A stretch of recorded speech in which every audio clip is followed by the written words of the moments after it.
das empresas Consortium Systems em Nova York e Triangle, na Carolina do Norte, nos Estados Unidos. Membro do Conselho Diretor Global da Global Transport Brothers, da Pensilvânia, nos Estados Unidos. E também autor de 25 livros que já publicou. Então, eu gostaria, com muito orgulho, por parte do Rotaract, chamar aqui até o palco o nosso palestrante, professor Luiz Almeida Marins Filho. Obrigado.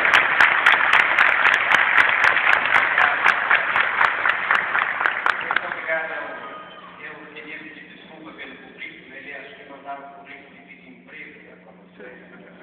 Porque só faltou dizer que morreu, deixou prescrito. E quero agradecer também que tem vindo, porque eu ando bem apavorado. Eu fiz uma palestra um dia assim, meio chuvoso, uma tarde assim, e só tinha uma pessoa na plateia, eu não sabia se eu fazia ou não fazia. Eu resolvi fazer, porque eu tinha sido convidado. E no finalzinho eu falei para a pessoa, se desculpe, eu vou ter que sair logo em seguida, que eu tenho um compromisso. E a pessoa falou para mim, só não pode sair não. Eu falei, mas por quê? Ele falou, eu sou o próximo palestrante.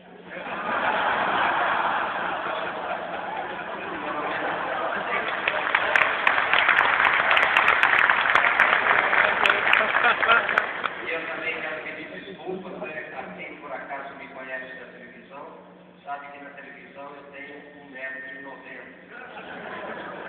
Eu não vou olhar, mas eu tenho uma menina aí, eu até sei quem é, mas eu não vou olhar para ela para não ficar muito chato. Mas a hora que eu entrei, ela falou para o rapaz que estava com ela assim, acho que não é esse, não, esse aí é um pouco. Mas isso é importante.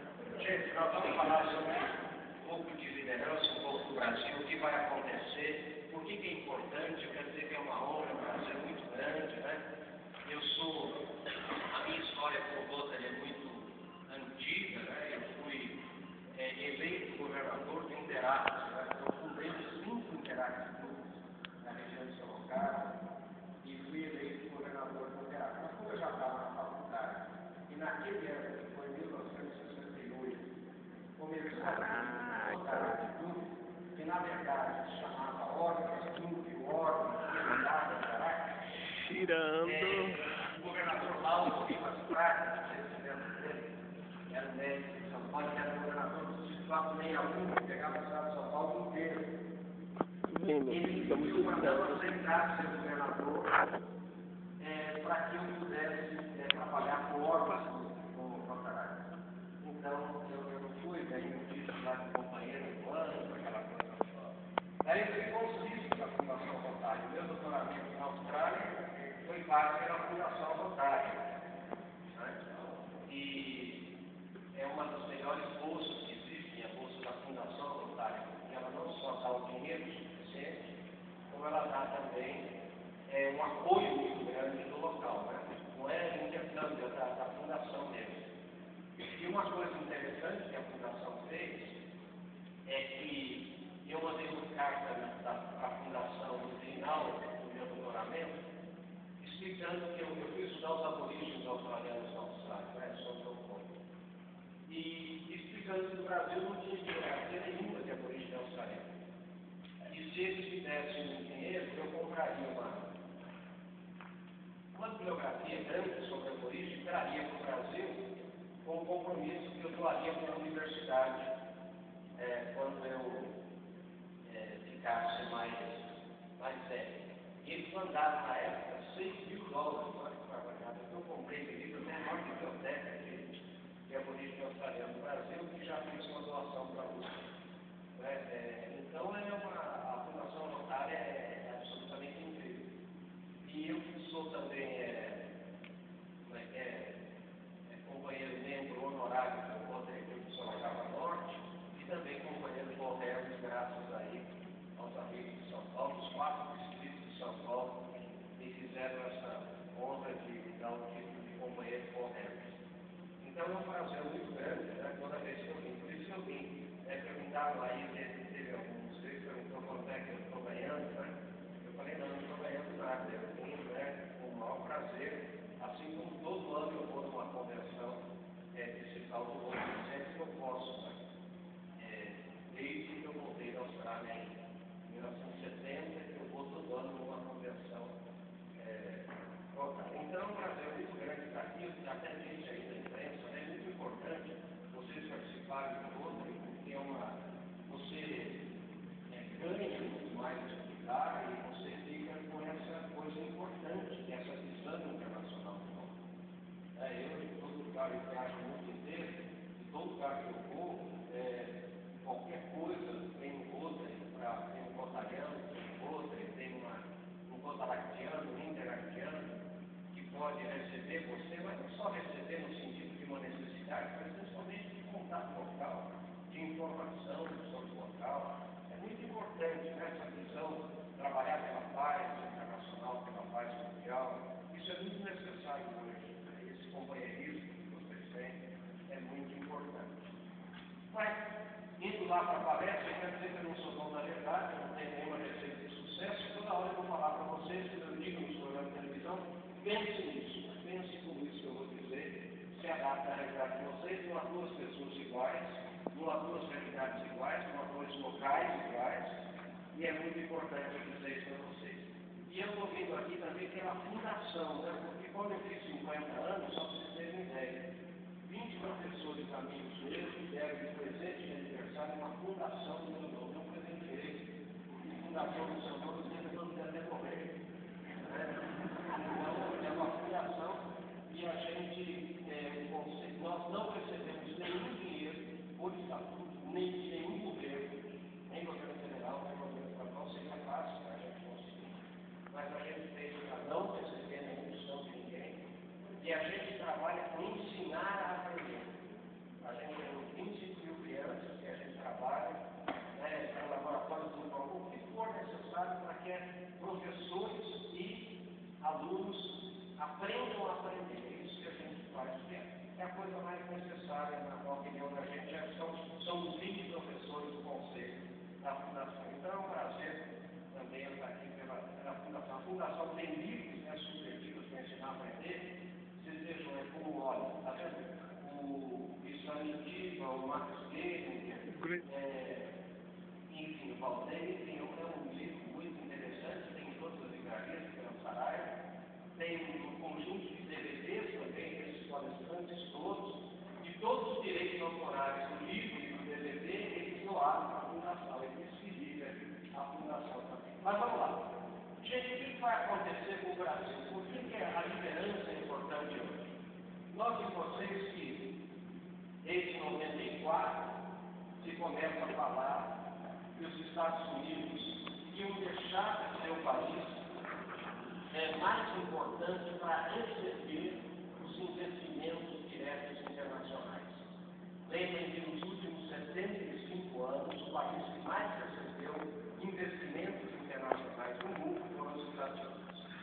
Em 1994, um assessor do presidente Bill Clinton falou no Congresso americano que isso ia, nos próximos 10, 20 anos, acabar.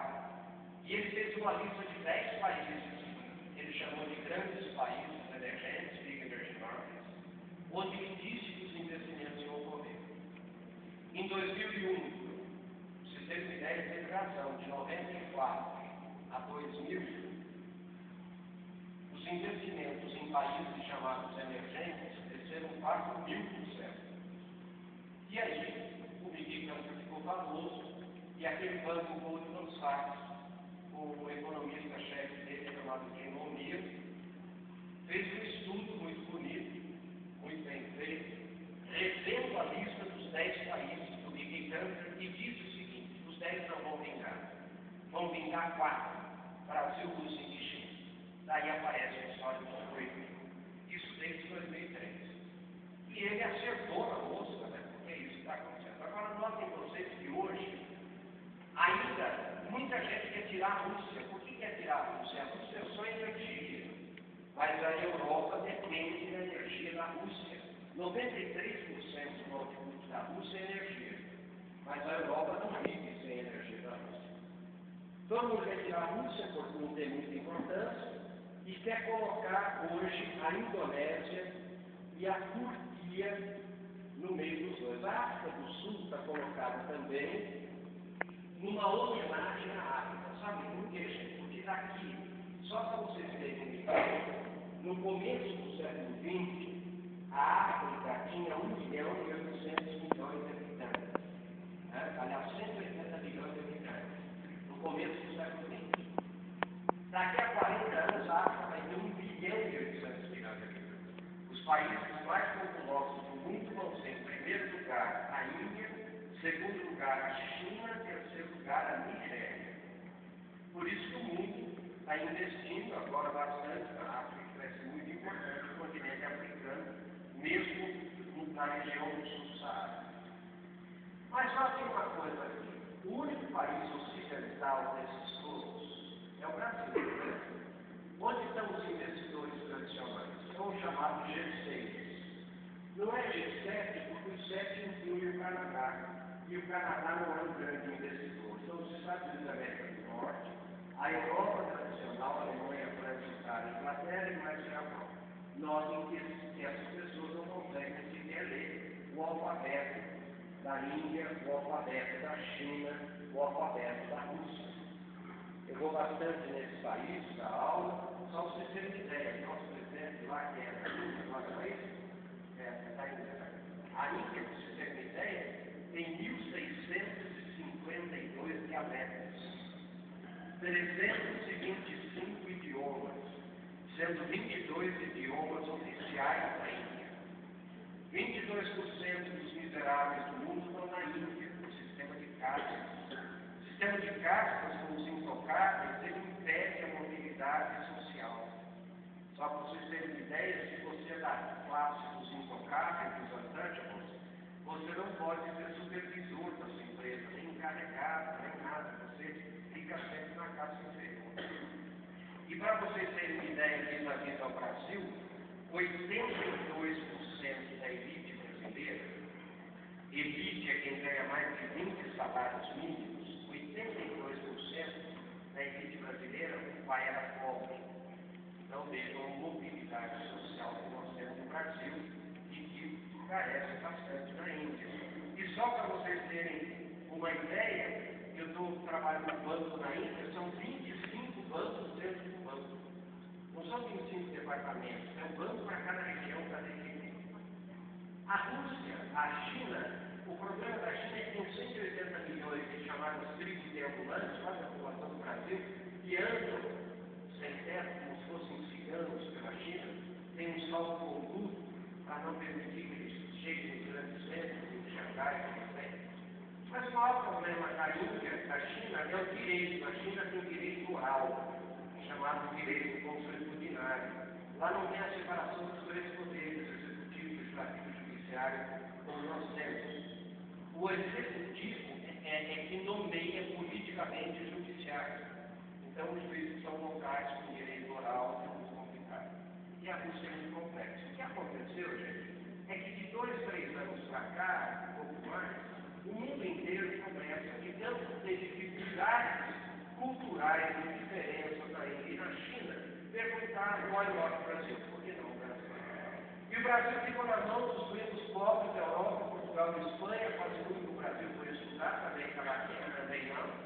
Nós somos o único país que fala português ainda, complica um pouco, e de repente o Brasil começa a ser falado. Em todas as reuniões que o Brasil vai, a imprensa internacional fala mais de 60% sobre o Brasil. Essa reunião, por exemplo, do FMI que teve agora em Washington, em novembro, só se falou praticamente do Brasil nessa reunião dos ministros que está sendo o presidente do Banco Central. E agora o Brasil, Rússia e China são chamados a salvar a Europa. Escrevam o que eu estou falando, porque vai ser uma verdade em contexto. Nós vamos ter uma outra onda migratória no Brasil. Lembrem que os nossos ascendentes europeus aqui vieram para o Brasil no final do século XIX, a partir de 1890, começo do século XX, quando deu uma praga nos vinhedos da Europa, chamada filoxera, que dizimou os vinhedos, e depois veio a Primeira Guerra, de 14 a 18, 1914 a 18, a fome abateu muito grande sobre a Europa e nós tivemos esse movimento migratório muito grande que veio do Brasil, o país com o maior número, nós temos mais, o país que mais tem alemães fora da Alemanha, italianos fora da Itália, japoneses fora do Japão, lembrem do Tratado Maluco na Primeira Guerra em 1908, nós temos mais libaneses no Brasil que no Líbano, enfim, ficou um país como vocês conhecem. E agora a Europa acabou, gente. Na Europa, só para vocês terem uma ideia, a Grécia acabou, Portugal acabou, está muito ruim, né? A Irlanda acabou, a Itália está no pico do porto, a Espanha está muito mal, a França vai ser rebaixada pela Standard & Poor's daqui uns 2, 3 meses, ou seja, está sobrando basicamente a Alemanha, que já teve dificuldade em colocar sua dívida, né, no mercado internacional, porque o mundo inteiro diz que a Alemanha não vai aguentar ela sozinha salvar a Europa inteira. Então a Europa está com muita dificuldade. A gente dá aula lá, a gente vai contar uma coisa para vocês. A gente dá 2 passos e as pessoas enfiam o currículo no seu bolso querendo vir para o Brasil. É impressionante o que a gente recebe de currículo de todos os países, inclusive agora dos Estados Unidos. E nos currículos que a gente recebe dos Estados Unidos, tem escrito assim: fazemos questão que a entrevista seja em português. Só para vocês terem ideia, os cursos de português nas universidades americanas e europeias estão bombando de aluno. Então nós vamos ter uma onda migratória nova, agora de técnicos. Nós temos empresas clientes nossos que têm departamento de recrutamento e seleção, empresa brasileira hoje na Europa, enchendo lá um Boeing a cada 20 dias, se quiser, de técnicos querendo vir para cá. Então nós vamos ter essa onda migratória de novo. E a reunião dos BRICS, então, e pela primeira vez, o Fundo Monetário Internacional e o Banco Mundial publicaram a projeção da economia mundial até 2050.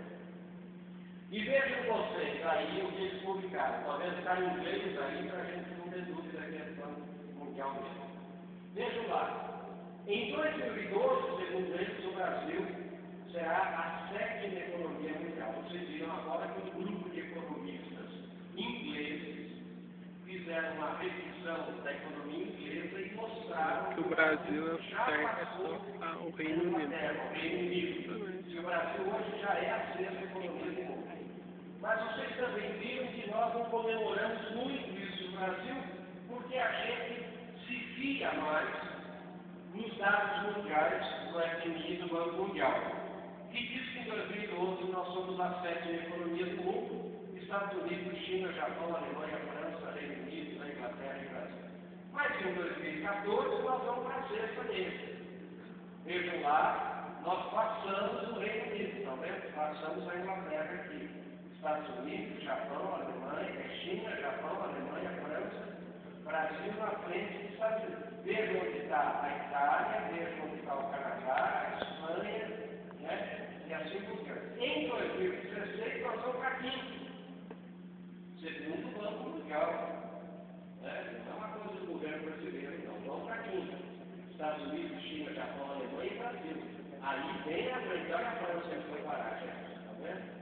A França, a Itália, a Espanha, a Austrália, aqui embaixo. E para terem ideia, em 2040 nós vamos ser o 4º maior país do mundo, economicamente, e pela primeira vez vocês estão vendo os Estados Unidos deixam de ser o primeiro, e a China é o primeiro. Então vai ficar a China, os Estados Unidos e o Brasil. Agora, vejam bem, isso é uma coisa que devem ter visto. Isso é uma surpresa muito grande, né, do Brasil ter saído da 10ª economia, né, que é a primeira economia do mundo, e ido ali para a 4ª, 5ª economia em muito pouco tempo.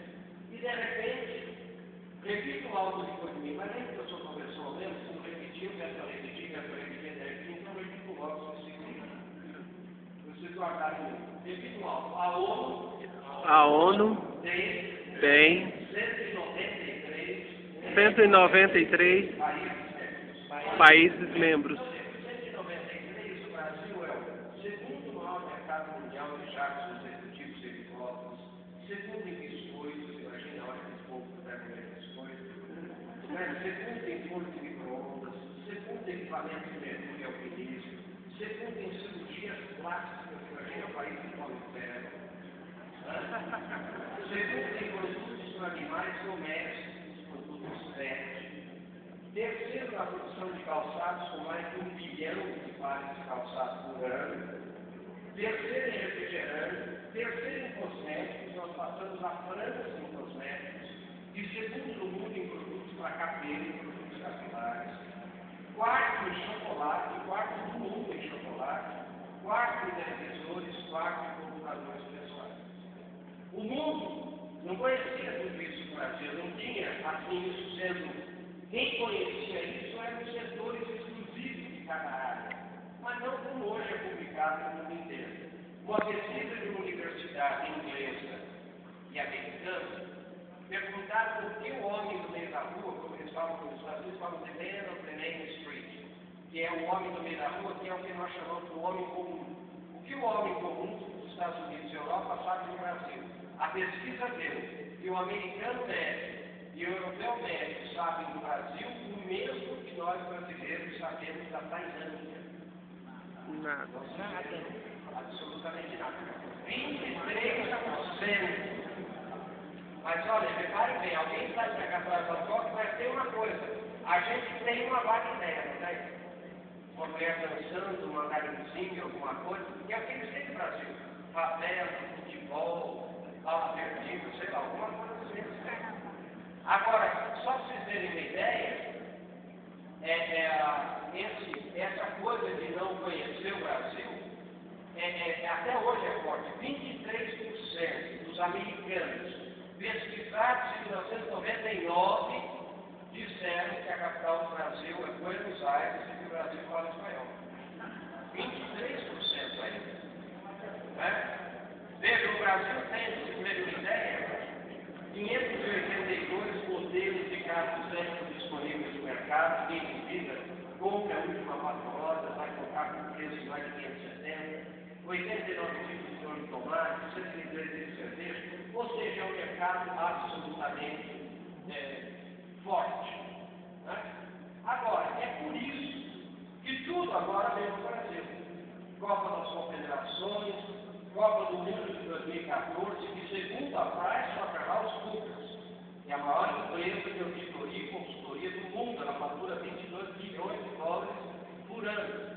Olha o que vai ser: 50 bilhões de dólares de investimentos em infraestrutura já contratados, 2,5 bilhões de dólares de investimento em estádio, orçamento da FIFA de 450 milhões de dólares, o PIB do país aumenta 1% no ano da Copa, sem o PIB que for, vai gerar no Brasil 13,5 bilhões de empregos novos e uma visibilidade internacional incrível. Só de audiência televisiva são 40 bilhões de pessoas cumulativamente. Só para ter uma ideia, eu estudei na Austrália em 1971 e 72.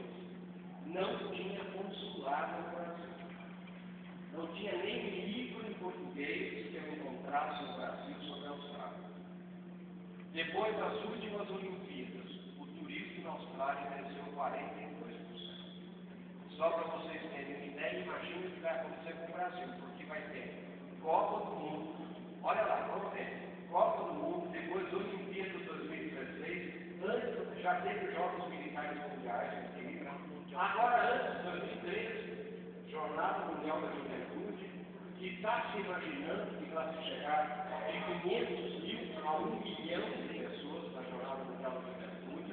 E vocês sabem que a Jornada Mundial da Juventude era para ser em 2014, o Papa antecipou para 2013 para ser no Brasil. A Coreia ficou parada, porque era para ser ou no Brasil ou na Coreia, em 2014, para não coincidir com a Copa do Mundo, antecipou para 2013. Convenção Internacional do Roller no Brasil em 2015, vocês sabem disso. Né?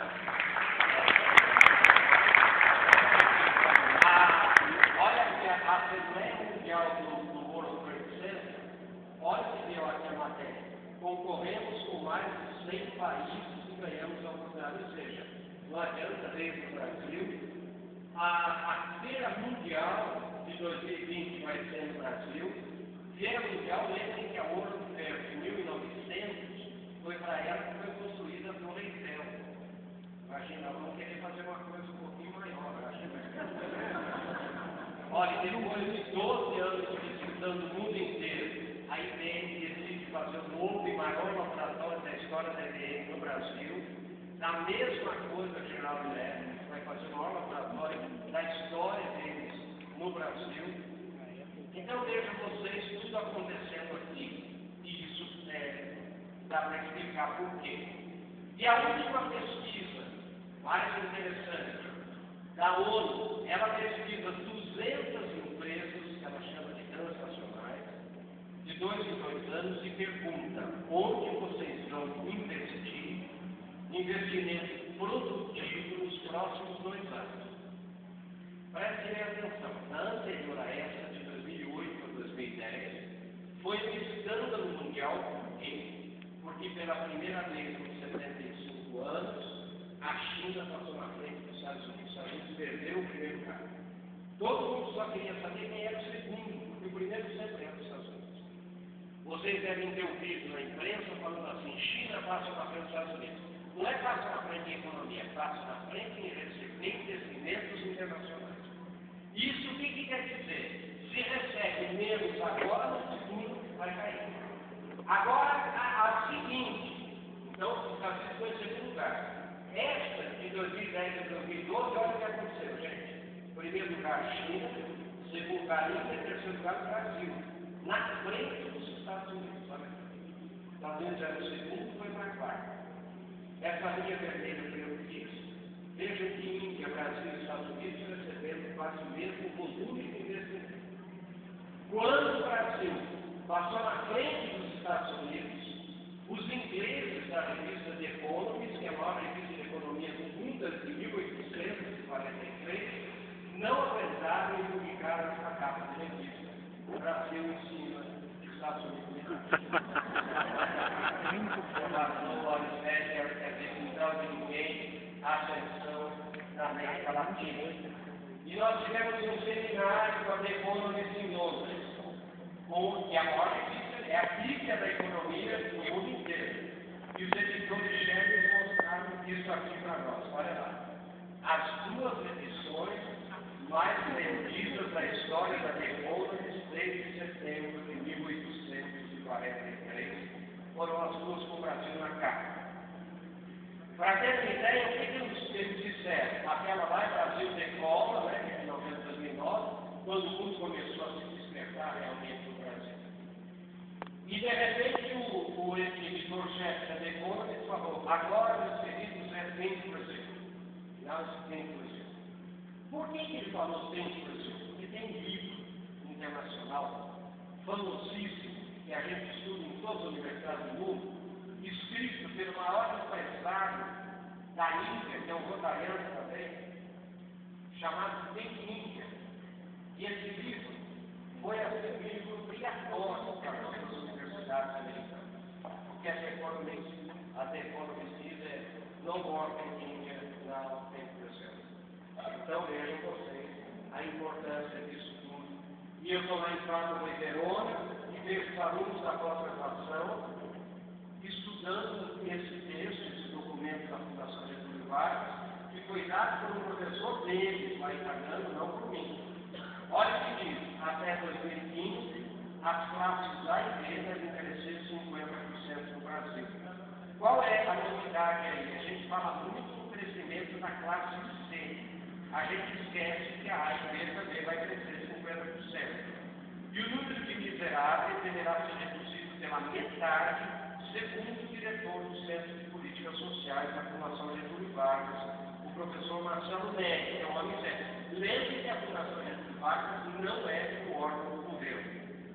Agora veja uma surpresa: com isso, em 2015, os pobres serão apenas 8% da população, o que representa uma queda de quase 70% na comparação com 93, quando entrou o Fernando Henrique, quando 35% da população população brasileira eram consideradas tecnicamente pobres.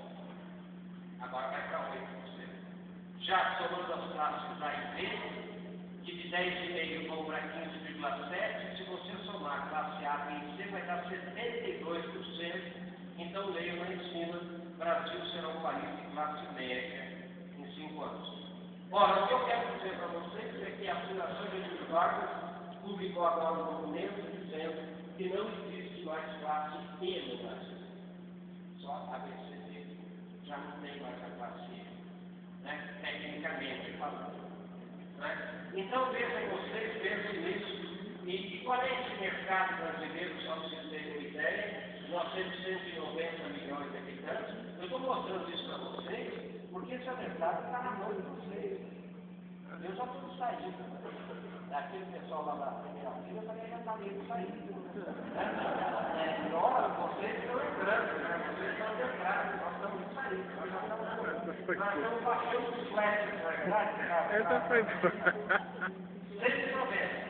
Só na faixa etária que mais consome, nós temos 89 milhões, que é maior que a população inteira da Alemanha, só para vocês terem uma ideia. Mas o que importa para o investidor é esse número aqui, ó. É a população economicamente ativa. Aí, o que aconteceu aí? Por que de 190 caiu para 108? Aí não tem criança, não tem desocupado, não tem panelinha, não tem ninguém que não ganha. Aí é quem tem uma renda capturada pelo sistema judiciário, são 108 milhões. Esses 108, prestem atenção, são divididos assim: ganhando menos de um salário mínimo, é pobre. Tome cuidado quando você vê classe A, B, C, D dos outros países, porque a classe A, B, C, D é uma classificação interna dos países. Eu não posso usar isso porque eu vou comparar internacionalmente. A Índia, por exemplo, está dizendo que 250 milhões de indianos estão indo para a classe C na Índia. Só que a classe C na Índia não chega na nossa E. Ou seja, o que está acontecendo na Índia é que 250 milhões de indianos estão indo de miseráveis para quase pobres. Né? Então aqui não, é caminhando no grado universal. Isso aqui está em dólar de 1,80. Então quem ganha menos de um salário mínimo em dólar de 1,80 é considerado mundialmente pobre. Nós temos 40 milhões de brasileiros. Quem ganha de 1 a 3 salário individual, né? Média baixa 47 milhões, 3 a 10 média 17 milhões, 10 a 20 média alta 2 milhões e meio, aí 20 menos de 1 milhão, agora vai dar 1 milhão e pouco, e vão dar os 108 milhões da população economicamente ativa. Agora preste atenção. Se eu tirar daqui, que é o que pede os investidores, os pobres, por que tirar os pobres? Eles falam porque eu vou montar uma fábrica no Brasil, o pobre não vai comprar o que eu vou, então tira os pobres.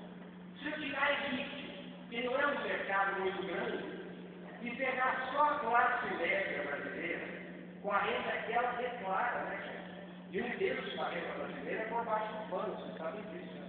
É aquele amigo seu que chega com um carrão bonito, e pergunta, carrão bonito, como é que você comprou? Ele fala, ele não lembra como é que você conseguiu comprar. Então, são 67 milhões e 500 mil pessoas. Olha, gente, se eu comparar esse número aqui, que é a classe média da FEA brasileira, com a população total dos outros países, o que não é academicamente justificado, eu tinha que comparar a classe média da FEA brasileira com a classe média da FEA dos outros países, mas se eu comparar a população total, olha que cara, só a classe média brasileira equivale a uma Argentina inteirinha. Quando virem os 40 aqui, é que a Argentina tem 40 milhões de habitantes total. Aqui tem criança, pobre, desocupado, argentino, tem tudo.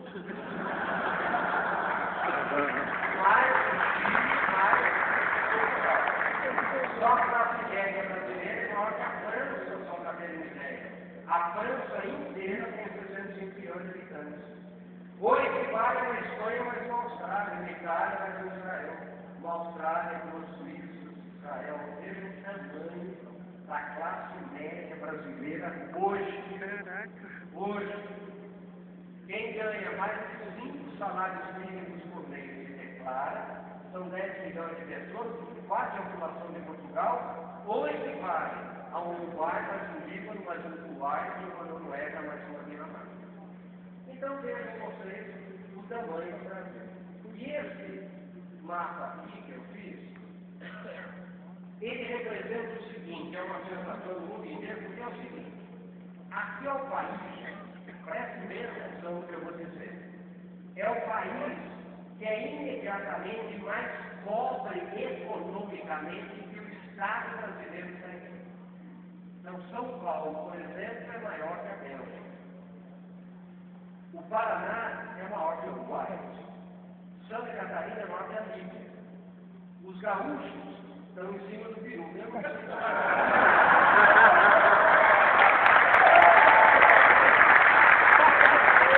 Essa foi boa.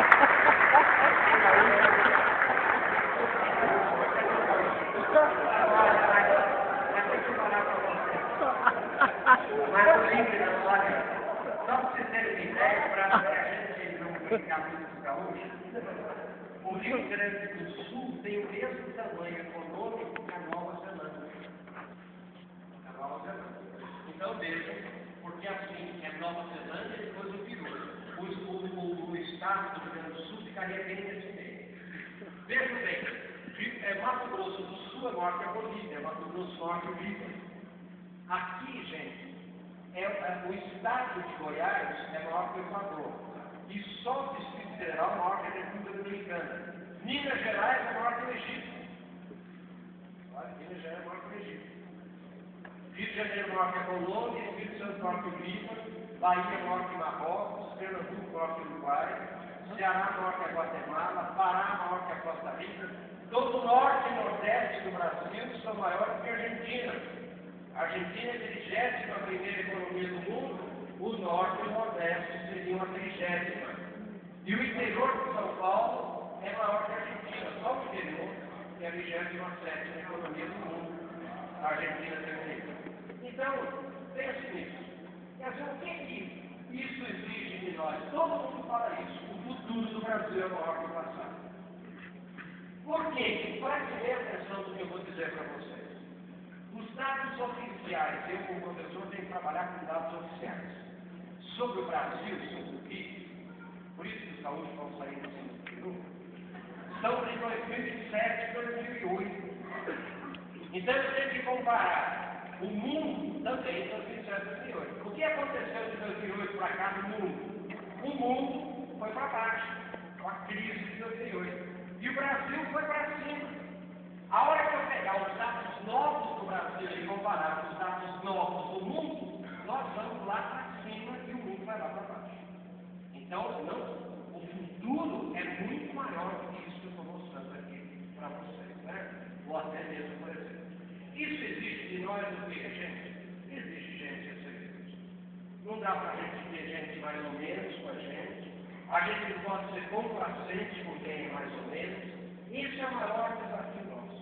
Agora, e nós, com essa onda migratória que nós vamos ter uma injeção de sangue novo, técnico, gente com vontade de trabalhar. E olha, deixa eu falar uma coisa para vocês. Não se iludam, não é a galera que vem, não. É gente da idade de vocês. Quem via currículo bom da gente é aluno da gente de pós-graduação, querendo vir de qualquer jeito para cá. Né? Então, gente excelente. Agora, o que eu quero dizer para vocês é o seguinte: o que faz gente excelente? Como é que o ser humano funciona? Então, o que eu vou mostrar agora para vocês é o seguinte: o que o antropólogo faz? Eu estudei lá os aborígenes australianos. Né? Por que a gente estuda? E eu estudei com a mãe dele em Rondônia, também na Amazônia. Por que o antropólogo estuda o povo primitivo? A pessoa mais primitiva possível. E os aborígenes são o povo primitivo mais primitivo de todos os primitivos contemporâneos. Não descobriram nenhuma forma de habitação, nem navegação, nem arco e flecha, vindo do próprio corpo, não tem arco com área, vivem como nós seres indivíduos mais vivos inteiro. Porque a gente quer saber como é o ser humano no estado mais puro, antes dos vernizes das civilizações todas. Como é que o ser humano funciona? O seu estado mais original. Mais original em latim é ab origem. Ab em latim é mais que original. Original. Tanto é que em Portugal não fala dos aborígenes australianos, fala dos aboriginais australianos. Então, só para vocês terem uma ideia, como é que funciona? Então, prestem atenção. E como isso é muito importante, eu vou pedir sempre duas coisas para vocês. Que são estudos chamados de genética. Como é que a gente aprende? Isso é a fundação da gente faz. Como ensina a aprender. Então, uma das coisas é que eu vou pedir para que vocês repitam alto algumas coisas depois de mim. Repetir algo, você ouve a própria voz, guarda mais. E tem uma pesquisa inglesa que diz que a gente aprende 10% do que ouve, 30% do que ouve anota e 80% do que ensina para alguém. Então vai chegar uma hora que eu vou pedir para vocês ensinarem para a pessoa do lado aquele conceito, tá bom? Então faço isso bem rapidinho por 30 segundos. Primeira coisa que eu quero dizer é o seguinte: o que mais separa o ser humano dos outros animais são duas coisas básicas. Primeiro é a inteligência. Inteligência. E todos nós queremos ser inteligentes, ser filhos inteligentes, mulheres inteligentes. Nós batalhamos demais pela inteligência. Só que, como diziam os filósofos pré-socráticos, né, da aula de antropologia filosófica, que é como os filósofos estudam o ser humano. Como diziam já os demócritos pré-socráticos, a inteligência é um farol que ilumina o caminho, mas não me faz caminhar. Todos nós conhecemos amigos da gente, colegas da gente, parentes da gente, pessoas mais inteligentes que nós próprios, segundo nós mesmos, e que vivem numa draga desgraçada. Cadê aquele colega nosso, aquele tio que era gênio? Cadê aquele colega que só tirava 10, onde é que ele foi parar? A inteligência, como diziam os pré-socráticos, é um farol, ela ilumina o caminho, mas ela não me faz caminhar sozinho. E duas pesquisas sobre a inteligência no final do século XX desmistificaram a inteligência ou desmitificaram a inteligência. Eu fiz vários cursos com os dois professores. Um deles é o Howard Gardner, aquele que, através dos estudos de neuroplasticidade, de diagnóstico de imagem, etc., ele desenvolve a teoria das inteligências múltiplas.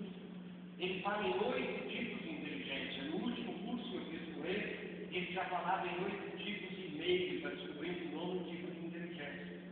A gente brinca com ele, ele interpretou o fim da burrice.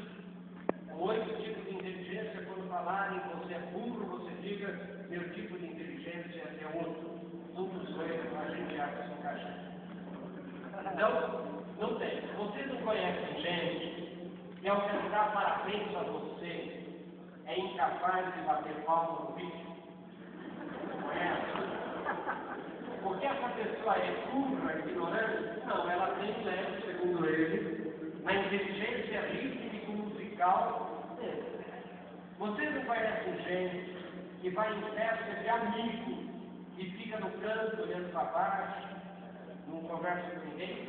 E gente que vai em festa de gente que nunca viu, e 10 minutos depois está no meio de 20 pessoas conversando, fazendo a social intelligence.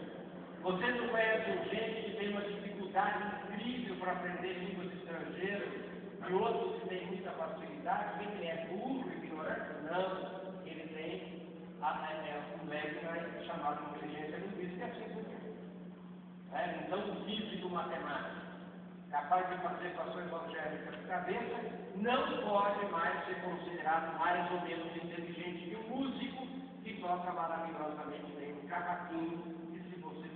Só uma 7 mais 5, talvez. Então, há tipos diferentes. E a segunda pesquisa é mais conhecida do professor Daniel Goleman, que é da inteligência emocional. O que ele diz? Ele diz aquilo que a gente soube, que uma pessoa cognitivamente perfeita, uma pessoa erudita, não tem o passaporte do sucesso. Você quer pessoas normais, agradáveis, que tenham espírito de time. Deixa eu contar o que é isso. Eu fiz um trabalho com a seleção brasileira do Filipão, né, de 2011. Só para vocês terem uma ideia, nós fizemos um trabalho com ele, com a seleção toda, desde a nas eliminatórias em Curitiba até o final. Só para vocês terem uma ideia, o que é espírito de time que o vôlei não faz? Espírito de time é diferente de grupo, é diferente de equipe. Time sou eu pegar minha bola lá no meu gol, atravessar o campo inteiro, driblando 9 jogadores do time adversário. A hora que eu chego na frente do gol, tem alguém que eu não consigo passar, eu olho para o meu lado, tem um companheiro meu que não correu, não driblou ninguém, ficou na sombra, de braço cruzado, eu passo a bola para ele, ele dá um tapa na bola e marca o gol. Quem é o artilheiro? É ele. Não é? Quem é que vai dar entrevista na televisão? É ele. Não é? E o que ele diz na entrevista? Ele fala assim, não é fácil. Está entendendo? Foi por isso que nós não levamos o Romário, não o Ronaldo, mas o Romário na Copa de 2002. Porque ele desagrega outro time. Não é verdade? Quer dizer, ele fica parado, ele não se... Agora, caiu a bola no pé dele. Isso irrita demais o resto do time. Muito bem. Então, a inteligência ficou resolvida. E nós temos mecanismos culturais de educação da inteligência, universidade, faculdade, cursos, tudo para educar a inteligência. Eu sou professor, voltando lá na Federal de São Carlos, quer dizer, o que é isso da buscar? Não, o que é? É para educar a inteligência. Mas o que não ficou resolvido, gente, é a vontade. Que é a segunda característica do ser humano. O ser humano é o único animal capaz de realizar atos coletivos livres, porque a liberdade é um atributo da vontade e não da inteligência. A inteligência é criadora, mas ela não é livre. O sofista dizia uma coisa assim: se eu souber ou experimentar pela sensação e percepção de fogo quente, não há como a minha inteligência me dizer daqui 5, 10, 15 anos que fogo não quente. Ela não tem essa liberdade. Ela vai me dizer eternamente que fogo quente. Mas embora eu saiba que fogo quente, se eu quiser, eu coloco a mão no fogo e deixo que quente. É a vontade que é livre. E nós não temos mecanismos culturais de educação da vontade, ninguém é PhD em vontade, mestre em vontade, bacharel em vontade, ninguém. Então a gente é fraco de vontade. Por que as Olimpíadas são tão famosas desde a Grécia Antiga? O que são as Olimpíadas? É o ser humano no mundo inteiro parando para ver-se a si mesmo, vencer-se a si próprio. Qual será o máximo que o homem será capaz de nadar, de correr, de saltar, se a cada ano bate recordes? Não tem perna no modelo 2012, não tem braço novo. É a ciência, é a técnica. A própria ciência, gente, é muito mais pela inspiração do que inspiração artificiais. Se você ficar 20 anos no laboratório, você acaba fazendo, mas se você não ficar nos 20 anos, você acaba não fazendo. Então a inteligência, por que greve de fome é tão simbólico? Se qualquer um de vocês fizer greve de fome, um presidiário fizer greve de fome, sai das primeiras partes do jornal. Por quê? Porque é o único animal capaz de fazer greve de fome. A minha fisiologia me diz como se não se morre. O instinto de preservação da espécie me dá fome para que eu coma. A minha inteligência me diz que se você não comer, você morre. E eu, em holocausto, vídeo do Iraque, não como e morro. É o único animal. Vocês nunca ouviram falar de um gato que tenha feito greve de fome contra a qualidade da ração do leite e a matéria. Por isso que é tão simbólico. E nós somos o quê? Fracos, não é de inteligência. Nós somos fracos de vontade. Quantos de nós aqui nessa sala um dia começamos a aprender inglês, por exemplo, e não terminamos? Primeira semana a gente fala hello, Santo Verbo do vídeo, de trás para diante, fica até metido. Quando existe esforço, fica chato, a gente desiste. Fala, para que eu não vou viajar? Ou me diz que o aluno nunca ainda vai falar português, que só vai esperando. Não é? Quer dizer, quantos de nós começamos a fazer regime para emagrecer? Segunda-feira é universal do regime, não é isso? Terça vai fraquejando, quarta fraquejando, e no sábado está comendo feijoada com quintão. Mas você não estava de regime, mas eu não sei que não, sou uma pessoa muito fina, me oferece, né? A culpa é da minha mãe, que me obrigava a raspar o braço, a mãe já morreu, está culpa não. Quantos de nós começamos a ler o livro e não terminamos? A primeira coisa que a gente faz quando pega o livro, que é na última página, 386. Daí dá uma folhada, não tem figura, não tem. Aí dá outra folhada, ele também é miúdo, é gaúcho, desgraçado é miúdo. Daí vai ler o livro no lugar mais apropriado para dormir, a cama, numa praça, que não tem livro mais de meia hora. Aí fica de bruxo, no acompanhamento, com 100 pesos no dólar, pega a perna, fica lendo o rabo do olho, está na página 120, começa a voltar e falar, meu Deus, parece que eu não vi nada. Você estava filosoficamente morto, da página 12 até a página 120. O interessante é que seus olhos percorreram os caracteres gráficos do livro, mas você não vê.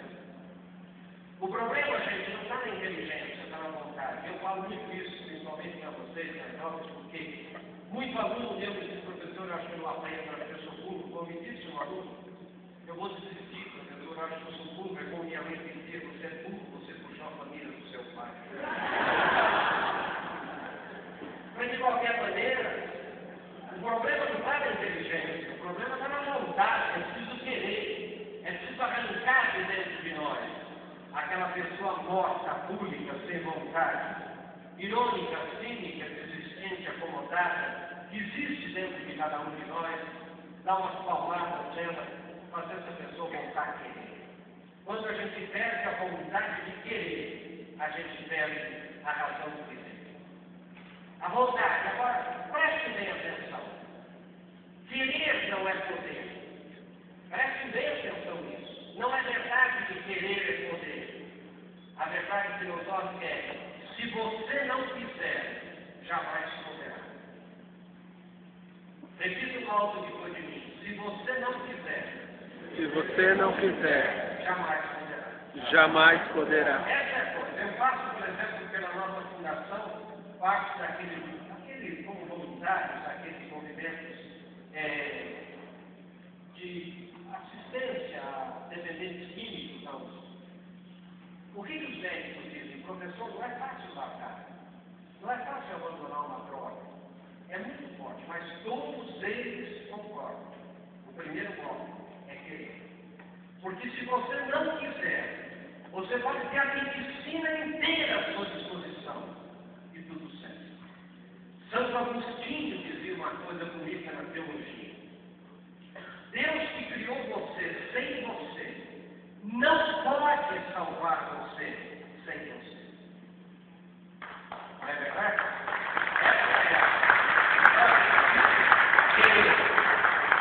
Então, gente, muito mais importante que a inteligência é a vontade, é preciso querer.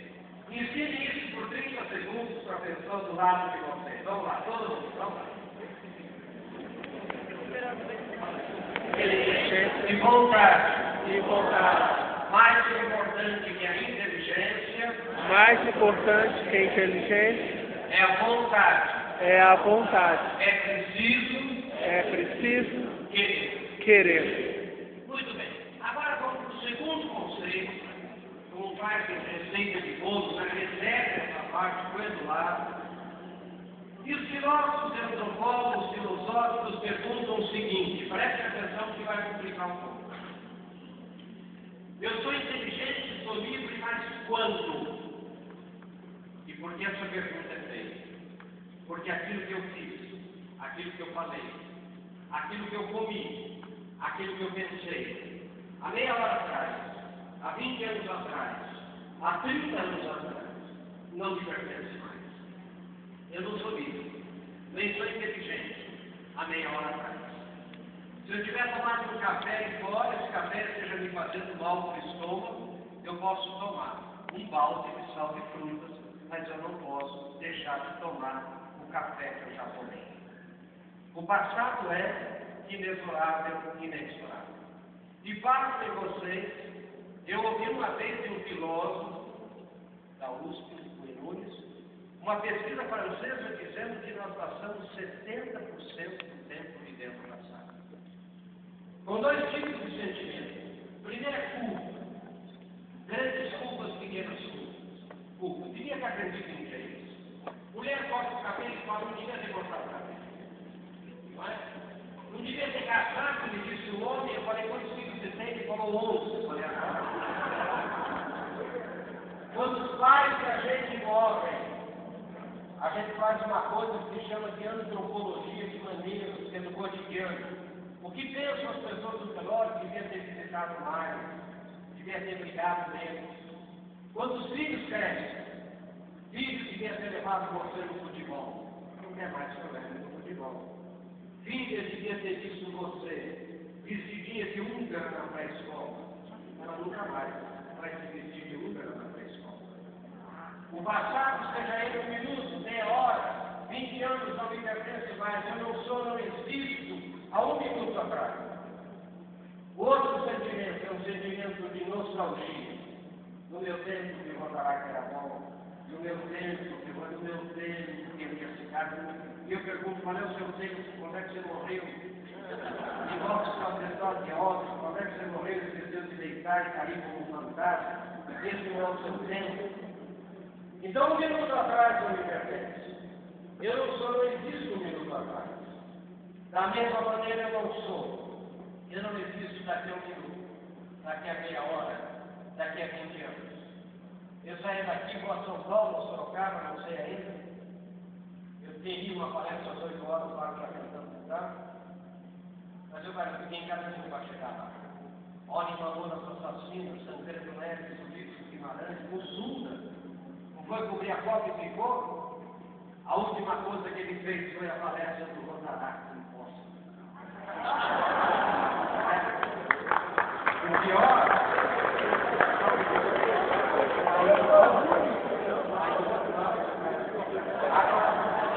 Agora mesmo, o pior é que em vez de sair assim, morreu na marginal, eles erraram e saiu, morreu o marginal. Mas o futuro não me pertence.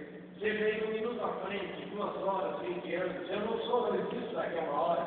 E basta vocês, esse mesmo de nós, contar aqui, por essas pesquisas nós passamos 25% do tempo vivendo. Com 2 tipos de sentimentos. Primeiro, a ansiedade, eu não vou conseguir, não sou capaz, eu não faço. Nunca vou passar no exame da ordem, não faço, não adianta, se eu me informar não vai ter clínica, eu não adianta. Como me disse um aluno, o professor não foi uma cegonha que me trouxe, foi um porco. É comigo mesmo. Teve um sujeito que falou para mim, professor, vai ter um corte na minha empresa, e eu sou o primeiro a ser mandado embora. Eu falei, como é que você sabe, já falaram para você? Ele falou, não, o olhar do meu chefe.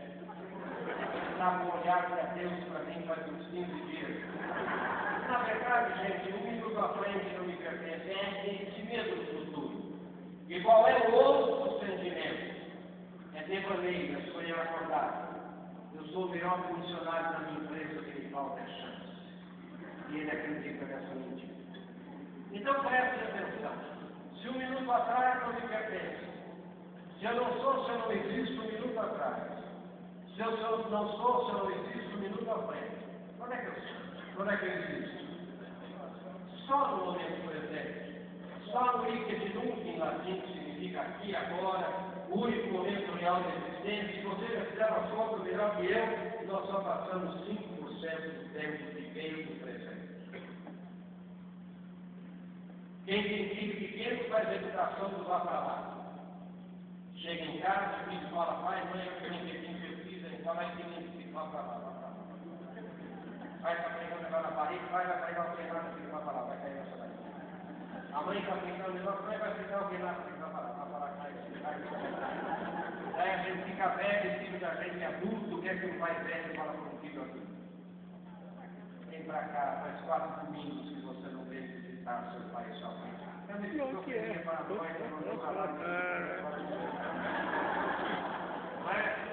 Agora, gente, tudo aquilo que eu fiz, por isso que, sinceramente, digo para vocês, não acho muito importante essa história de ver muito currículo, porque não tem sentido aí, a não ser para aquilo que você esteja fazendo aqui agora. Toda a minha vida, os 26 filhos, tudo, não tem sentido nenhum, a não ser a minha vida se resume, e a palavra resume, filosofia é muito forte, ela se contempla no momento presente.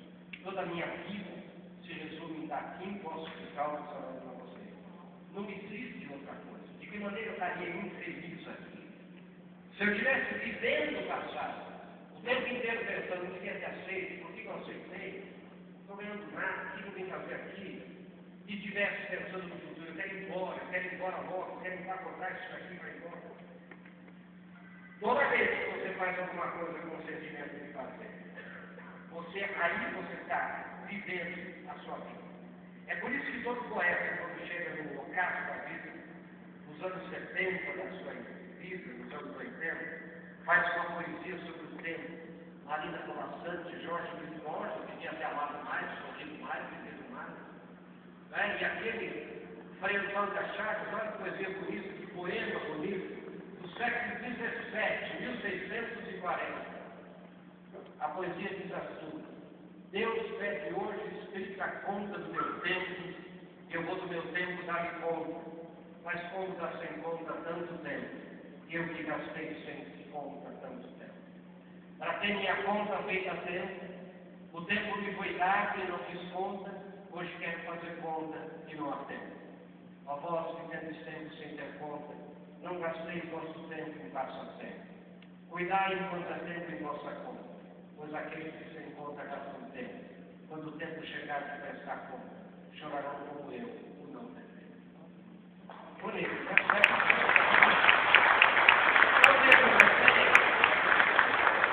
Se vocês quiserem ficar neuróticos, olhem para o relógio de pêndulo badalando e perguntem: qual o movimento que o pêndulo faz? Que pêndulo de relógio não vai e volta, gente. Pêndulo de relógio só vai. Cada vez que ele vai é um novo tempo, nunca mais será o mesmo. E pelos movimentos de rotação e translação da Terra, quem estudou física se lembra disso, o espaço que o pêndulo ocupa cada vez que badala é um novo espaço, nunca mais será o mesmo. Vocês querem ficar neuróticos? Olhem para o relógio de pêndulo badalando e digam: olha o momento. Se vocês saírem dessa sala, olha que foi uma casa, forem lá fora, voltarem todos, no mesmo lugar, do mesmo jeito, vocês sentaram no mesmo lugar, balançando a mesma perna. Todo mundo era do mesmo jeito, todos vocês do mesmo jeito. Vocês vão estar fazendo isso novamente. Isso aqui nunca mais. Nem na minha vida, nem na de vocês. Um minuto atrás não me pertence. Eu só existo aqui agora. Ensine isso para as pessoas do lado de vocês. Todo mundo, vamos.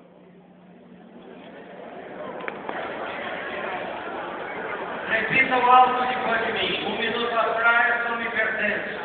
Um minuto atrás não me pertence. Um minuto à frente ainda não me pertence. Um minuto à frente ainda não me pertence. Eu não sou. Eu não sou. Eu não existo. Eu não existo. Nem um minuto atrás. Nenhum minuto atrás. Nem um minuto à frente. Nenhum minuto à frente. Eu só sou. Eu só sou. Eu só existo. Eu só existo. Aqui e agora. Aqui e agora. Agora, por favor, gente, cuidado com o ativismo. Prestem atenção nisso agora. O que é ativismo em filosofia? Eu faço o máximo de um por dia.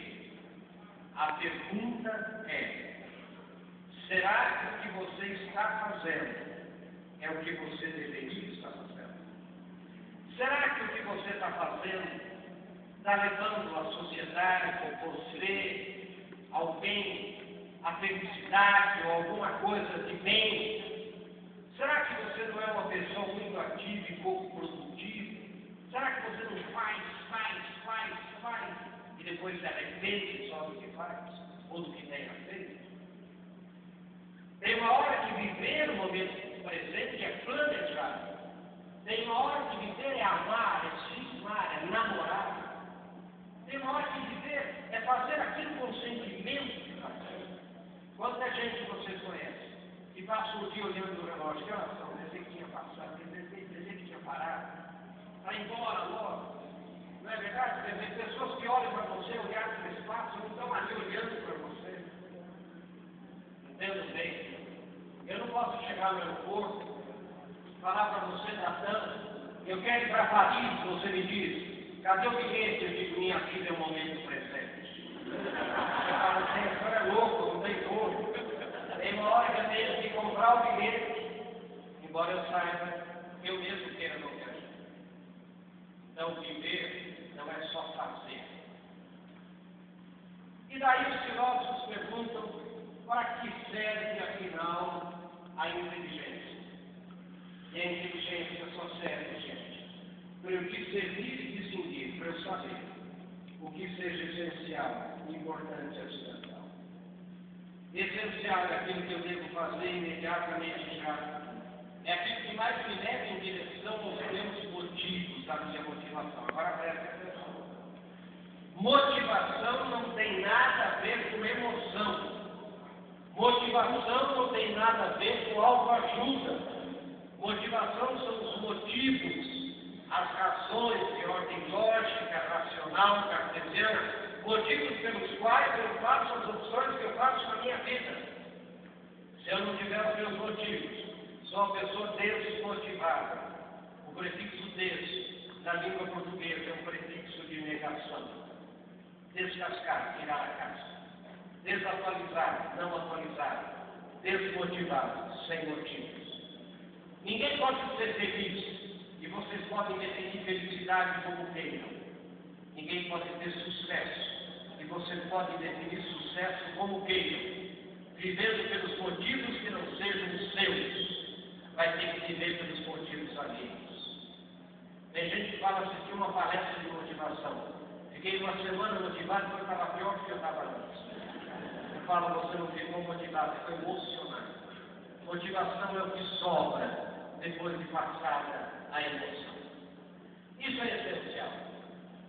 Importante é aquilo que eu devo fazer, mas só depois que eu tiver feito o que eu havia antes considerado como essencial. E acidental é aquilo que eu devo fazer, mas só depois que eu tiver feito o que eu havia antes considerado como importante e como essencial. Qual é o truque filosófico, gente? Se eu só tenho domínio vem de Dominus, vem de ser Senhor. No momento presente, se eu só existo aqui agora, eu só tenho tempo para o essencial. Eu só vou fazer o que é importante. Quando o essencial tiver sido feito, então ele desaparece. E o que é importante torna-se. Eu só vou fazer o que era acidental. Quando o importante e o essencial tiver sido feito, e o que era acidental passa a ser essencial. Eu fiz um programa de televisão, tive uma repercussão muito grande, maior que eu esperava, que é, ele é muito competente em coisas sem importância. Não adianta, você tem que ser competente nas coisas que a sociedade espera de você, no seu essencial.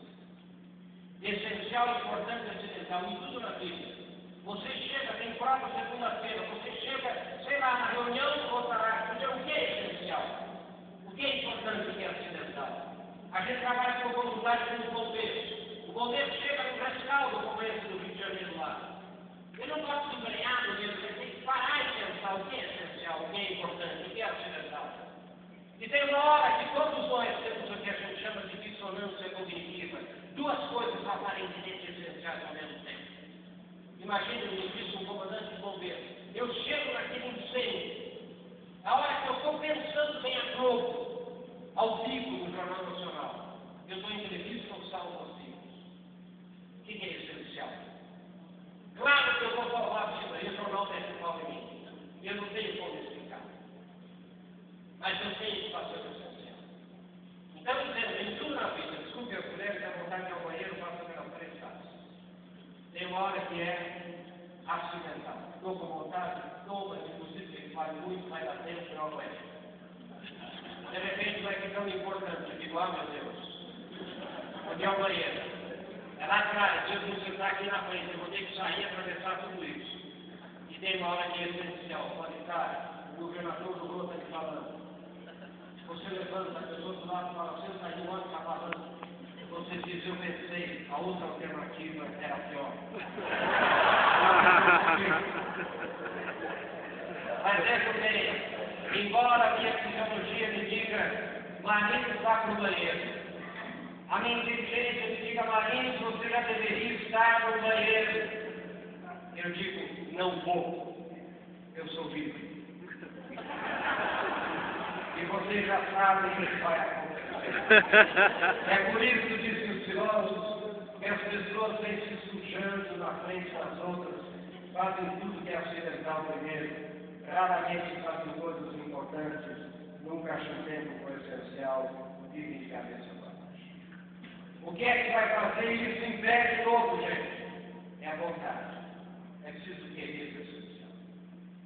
São Paulo dizia uma coisa bonita: vejo o bem que quero e faço o mal que não quero. O que é isso? A inteligência me diz o essencial é isso, mas eu não tenho domínio da vontade, eu não sou o senhor da minha vontade. A minha vontade, alguém é senhor, menos senhor. Essencial, importante, acidental. Ensine isso para a pessoa do lado de vocês. Todo mundo, vamos lá.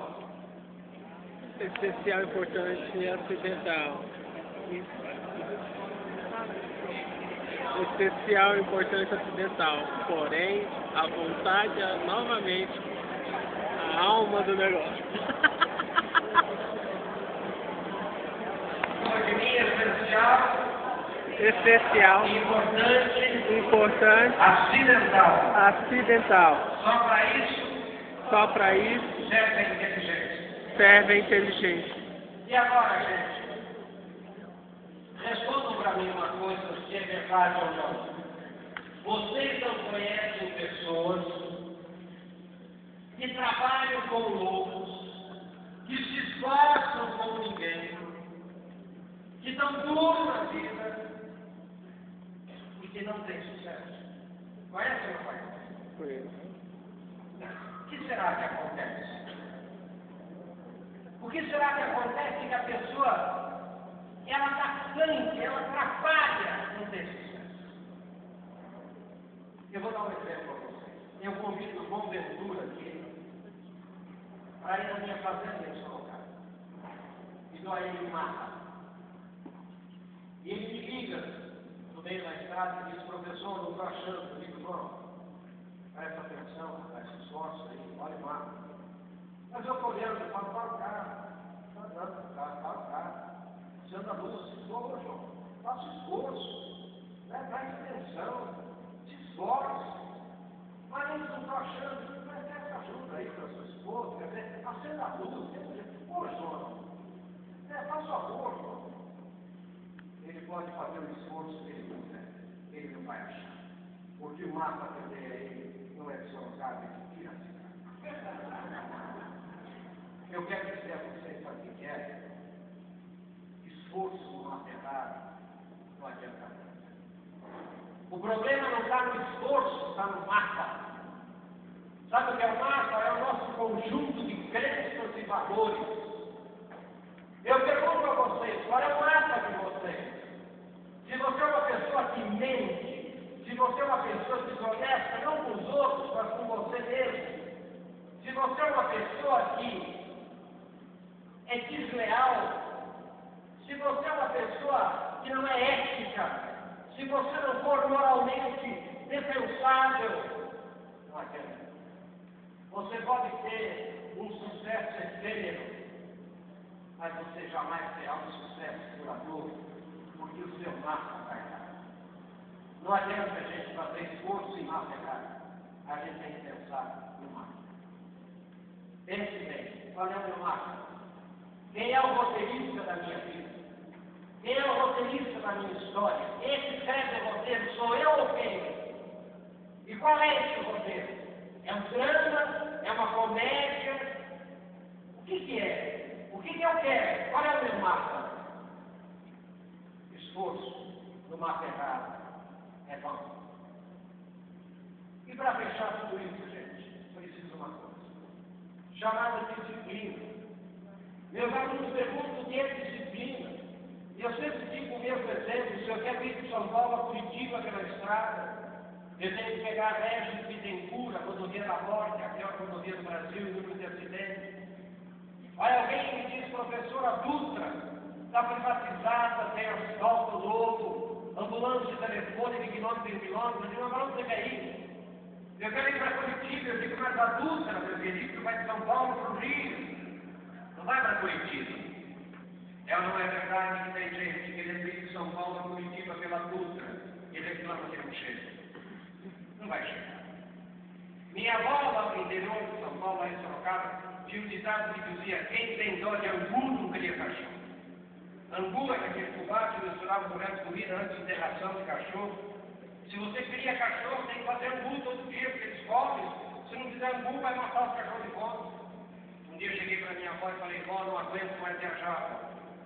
E ela me disse na maior: ué, eu não viajo, fica aqui comigo, eu não viajo, fica aqui. Eu falei: vó, a senhora não entende mesmo, eu sou obrigado a viajar, eu só viajo, um terço no exterior, só viajo. Ela falou: então viaja, já que você viaja, viaja. Eu falei: vó, isso que eu estou falando, vó, não aguento mais viajar. Ela falou: mas venha morar comigo, tem cama, tem tudo aqui, eu não saio daqui, ficamos nós dois aqui. Eu falei: vó, deixa, a senhora não entende mesmo. Ela falou: eu entendo sim, você quer que eu tenha dó de você. Ai, coitadinho, como ele viaja. Largue mão de ser idiota, menino. Quem tem dó de angu não cria cachorro. Eu lembrei da minha avó na USP, sala dos professores. Professores falando de salário maldito de professor no Brasil. Essa vida de professor sem prestígio. O governo e a FAPESP não libera verba. O CNPq não paga e não sei o que, vai dar licença. Alguém de nós aqui foi condenado a ser professor da universidade, é uma pena que a gente tenha que cumprir. Saia. Eles falaram: o que é isso, professor? Sair, fazer o quê? A gente, professor, eu falei: fiquem. Vai ficar com esse salário? Eu falei: saia. Pode declarar: o maior desejo da gente é que as pessoas tenham pena da gente. Um dia um governador falou: o senhor não sabe o que é ser governador? Eu falei: está cumprindo pena? Não é? Mas como que eu faço? Não posso pagar. Sim. Um prefeito uma vez me disse: Marinho, não aguento mais fogo na porta da minha casa de manhã. Eu acordo, tem fogo na porta de casa. Falei: gozado, rapaz. Foram gozado porque eu falei: na minha casa não tem ninguém. Eu acordo, não tem uma alma na porta da casa. Falou: claro, você não é prefeito. Eu falei: não, meu querido. Quem tem dó de angu não cria cachorro. Gente, quem mora no interior não é assim. Essa cidade é morta. Não acontece nada aqui. Fala muito para São Paulo, para o Rio, mas o trânsito é violência. Se eu quero ir de São Paulo a Curitiba pela estrada, gente, eu tenho que fazer revisão no meu carro, trocar os faróis, trocar os pneus, e pegar a rede que tem curto que me leva a Curitiba. Ou o quê? Parar com engano que eu gosto. Mudar o meu destino para o Rio de Janeiro e pegar a Dutra, porque pela Dutra eu não vou chegar em Curitiba. Repitam alto depois de mim: quem tem dó de angu? Quem tem dó de angu Não cria cachorro. não cria cachorro. Gente, o que é viver com sabedoria? É usar toda a inteligência e toda a vontade. Não é nem inteligência nem meia vontade, é toda a inteligência e toda a vontade. Dirigir toda a inteligência e toda a vontade para aquilo que seja essencial no momento presente. Se eu estiver utilizando a inteligência e não estou vivendo, nem a vontade não estou vivendo, se dirigir tudo isso para o ocidental não estou vivendo com sabedoria, e se estiver pensando no passado só, o passado é história, o passado é a história mestra da vida, mas eu não posso viver o passado, eu posso aprender. Então, repita o alto depois de mim: Viver é usar toda a inteligência usar toda a inteligência e toda a vontade e toda a vontade dirigidas para o essencial no momento presente. Então, gente, por isso precisa ter entusiasmo, caixa. A palavra entusiasmo é muito rica, ela vem de Theos em grego. Theos em grego significa Deus. Os gregos eram panteístas. E além de panteístas, eram politeístas, acreditavam em muitos deuses e evidente de deuses. Ao dar os oráculos da Grécia Antiga se achava entusiasmado. A palavra grega entusiasmo significa ser arrebatada pelos deuses, ser um Deus dentro de si. E uma vez entusiasmado, diziam os gregos: por isso íamos a Deus, para que entusiasmados pela vidente, fôssemos capazes de fazer a colheita ocorrer, apesar das adversidades do tempo, a batalha ser vencida, apesar das forças do inimigo. O entusiasmado acredita menos no presidente, menos no governador, menos no prefeito, menos nas notícias de jornal, mais em si próprio, na sua capacidade de fazer a diferença, porque ele acredita que tem Deus dentro dele. E a paixão é diferente do otimismo. O otimista é o reativo. Ouvi o discurso do presidente hoje à noite, fiquei otimista, e os jornais noticiando que fiquei pessimista de novo. Ele é um reativo. O entusiasmado é um proativo, ele acredita nele, na sua capacidade. E a paixão qual é? A paixão do começo. Nós aqui mais velhos, lembram-se lá do primeiro cliente, da primeira venda, sei lá do quê, do primeiro dia de roda, do primeiro dia, onde foi parar essa paixão? O primeiro livro, onde foi parar essa paixão? Nunca deixe a paixão do começo morrer. Primeira semana de um casamento, primeira semana de um filho novo, onde foi parar essa paixão? Primeira aula de um professor, primeiro dia de aula quando vocês entraram na faculdade, onde foi parar essa paixão? Entusiasmo e paixão.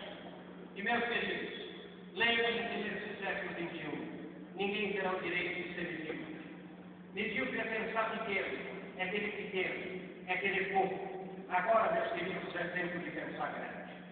Esse ditado latino aqui serve muito bem para todos nós. Áquila não caça busca, significa águia não caça moscas. Deixa eu explicar uma coisa para vocês. A águia, esse ditado latino é brincadeira, sabe como é bonito? Porque a águia é a ave mais perfeita, ela tem maior envergadura de voo, voa mais alto, ela tem uma visão. Eu estava lendo na Scientific, na American Scientific American, se o ser humano tivesse uma visão de águia, ela não andaria, tão chata que ela é. Ela tem tudo perfeito, mas não foi feita para caçar mosca. O que os filósofos diziam? Se o ser humano é o ápice da criação, muito mais do que uma águia, não foi feito para pensar pequeno, para caçar mosca, para se embrenhar em bobagem, para ficar se embrenhando em coisas menores. O ser humano tem que pensar grande, porque pensando grande é que você vai ser grande. Então pense nisso. E para terminar, quero contar uma historinha. Havia uma tribo que morava nas profundezas da caverna, depois da última glaciação de Irwin, Wisconsin, mais ou menos há 12 mil anos atrás, quando as calotas de gelo se derreteram e começou a era das calotas. E naquelas cavernas imensas, de quilômetros e quilômetros de rondônias e altamira, um grupo de jovens, inconformados com aquela escuridão, com aquela ausência de perspectiva, com aquela umidade, aquela vida no fundo da caverna, resolveu preparar o seu papel, sua mochila e viajar pelo interior da caverna. E depois de uma semana de viagem, passando por lugares estreitos, rios profundos, penhascos e desfiladeiros, brigando com animais bravios, tudo no fundo da caverna, viram um ponto luminoso, foram em direção a esse ponto e descobriram o que hoje nós chamaríamos de boca da caverna, de saída da caverna. E quando chegaram lá, ficaram entusiasmados, boquiabertos, estupefatos, com aquelas coisas todas nas quais nunca haviam ouvido falar. A luz, o calor do sol, os pássaros, o azul dos céus, o verde dos animais, as flores. Ficaram tão entusiasmados que resolveram voltar para o fundo da caverna, para contar aos outros o que eles haviam visto. Outra semana de viagem, passando pelos terços descalços e profundos penhascos e desfiladeiros, chegaram lá. Reuniram homens, mulheres e crianças e disseram: olha gente, se nós formos por aqui, será uma semana de viagem, muitos de nós poderemos nem conseguir chegar. Nós vamos ter que passar por lugares estreitos, rios profundos, penhascos, desfiladeiros, brigar com animais bravios, passar por toda a sorte da adversidade, mas vale a pena o que tem lá, gente. E começaram a descrever sofregamente o que eles haviam visto. Um falava do calor, outro do sol, dos pássaros, dos animais, do verde, do azul do céu, das flores. Quando eles terminaram de falar, os mais velhos disseram: coitados, enlouqueceram. Isso não existe. O que existe é essa escuridão, esse fundo de caverna. Algum animal deve ter mordido, não tendo alucinações, ficaram loucos. E nessa tribo, a pena para quem ficava louco era a pena de morte, e mataram todos os homens. A moral da história é a seguinte, gente: nem pelo fato de terem matado aqueles jovens, as maravilhas que eles viram deixaram de existir. Quem deixou de conhecer foram aqueles acomodados e acovardados no interior da caverna em que viviam. Aqueles que achavam que qualquer pessoa que fosse à frente e falasse qualquer coisa que não fosse escuridão, fundo de caverna, unidade, que não fosse desgraça, que não fosse coisa ruim, era louco e pulou com a morte. Aquele então que propusesse uma semana de viagem, passando por lugares estreitos, rios profundos, penhascos e desfiladeiros, esse era mais louco e para ele igualmente a morte. Meus queridos, agradecendo muito vocês, pedindo desculpas por ter que sair meio às pressas, eu queria dizer o seguinte: vocês podem achar que eu estou louco, vocês podem me matar, mas nem por isso a realidade e verdade é que é possível você acordar de manhã, olhar no espelho e ter orgulho da imagem que vê, da imagem do rotaractiano que vê, da imagem do jovem que vê, do noivo, do namorado, sei lá, do pai, da mãe, da namorada, enfim, que vê, do profissional que vê. A realidade é verdade que é possível você ter sucesso na vida. É possível você ser reconhecido pelos seus valores íntegros. É possível você acordar de manhã e ter vontade de servir a sua comunidade através do seu trabalho, através daquilo que você faz. Tudo isso é verdade. É verdade que você pode ter uma família que vale a pena ser chamada de família, uma mulher que vale a pena ser chamada de esposa, um marido que vale a pena ser chamado de marido, filhos que valem a pena ser chamados de filhos. Tudo isso é possível, gente. Só tem duas coisas.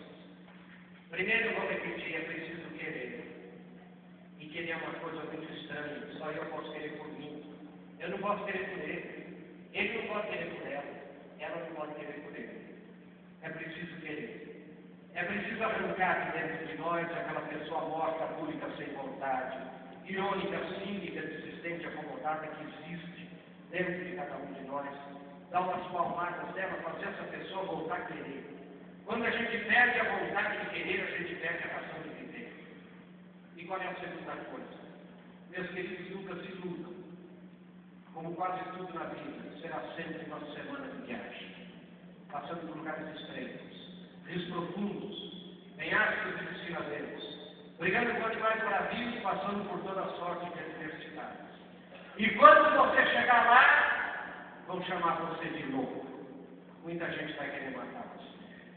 Só que nunca se esqueça, vale a pena o que tem lá. E se vale a pena o que tem lá, meus queridos, vale a pena querer. Vale a pena querer e vale a pena viajar. Viajar com filosofia, o que é? No sentido figurado. É se desinstalar, é caminhar, é participar, é ensinar e aprender.